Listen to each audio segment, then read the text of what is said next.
Hey, welcome to Random Thoughts While Running with Dennis Powers. Can you see that behind me? There's snow on them there hills. I'll tell you a little bit about where I'm running, just in case you're curious. This is the Okanagan Valley. That lake behind me is Okanagan Lake.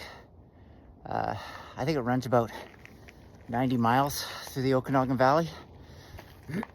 Up here behind me, you can't see it, but there's a mountaintop there.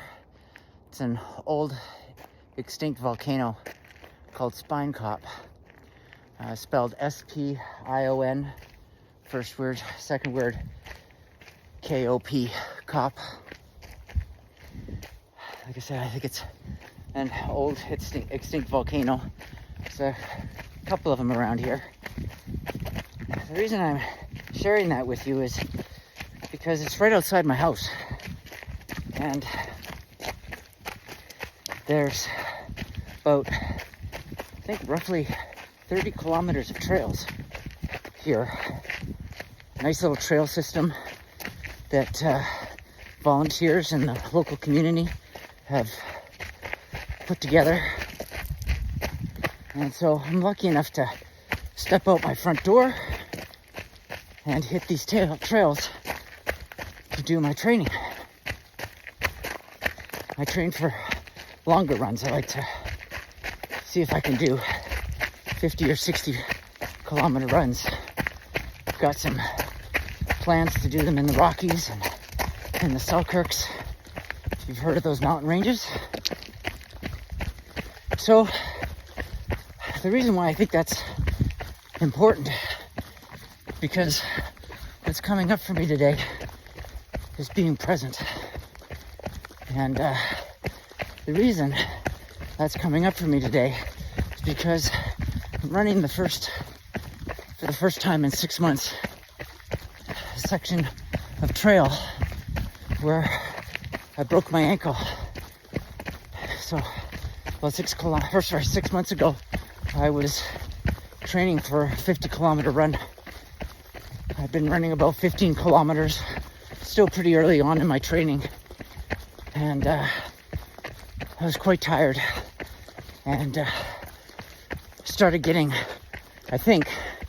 lost in thought and not necessarily paying attention to where I was planting my feet. Came up to a section, I think the section is right up here, where there's a downhill section, and I was sort of thinking about that downhill section again, not really paying attention to where I was putting my feet. Maybe landed on a rock, or a slight little washout in the road, or a root, and down I went into the hospital. I had to first of all call my wife to pick me up at the trailhead, but I still had a 1 or 2 kilometer walk out of this area to meet her. So I sort of fashioned a stick and limped my way out. Who knows, it might have helped, because I didn't end up needing surgery. I probably jammed it back into place and just needed an air cast, but still ruined my runs, my time out here for a good long time, almost 4 months before I could feel comfortable getting back on the trails. And now it's been 6 months or more before I actually felt comfortable running this section again. So yeah, all of that, I think, really is, again, what's coming up for me is just being present and staying focused. We can get tired, we can get lost in thought. Oh man, I tell you, that is inside my head it's something I struggle with all the time. Always getting lost in thought. not thinking about or paying attention to what's happening right in front of me.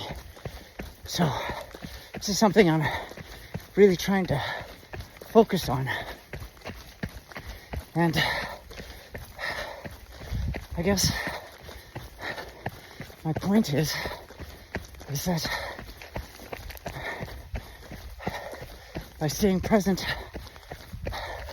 I can enjoy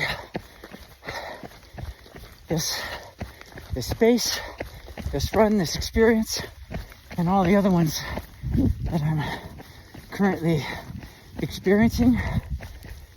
My work. I think this is the spot. Just this tiny little downhill section. I think I just broke my ankle right up there. So I have no idea how I made it down this section with a broken ankle. I must have been partially in shock. But anyways, this is sort of the reason I'm sharing random thoughts while running. Because, as I learn more about this journey, staying present, and I practice it, you can't stop thoughts and emotions, feelings, and stuff from coming. But you can sort of proactively, if you're knowledgeable enough and aware enough, you can not follow those thoughts. And so my hope is that when thoughts come in that might be distracting or interesting, there's a way of getting them out, getting them done, letting them go. I'm gonna record them here, and I'll share them, and maybe something in here resonates with you. So that's it. Have fun. Play outside if you can. Highly recommend it. But whatever you're doing, stay present and enjoy it.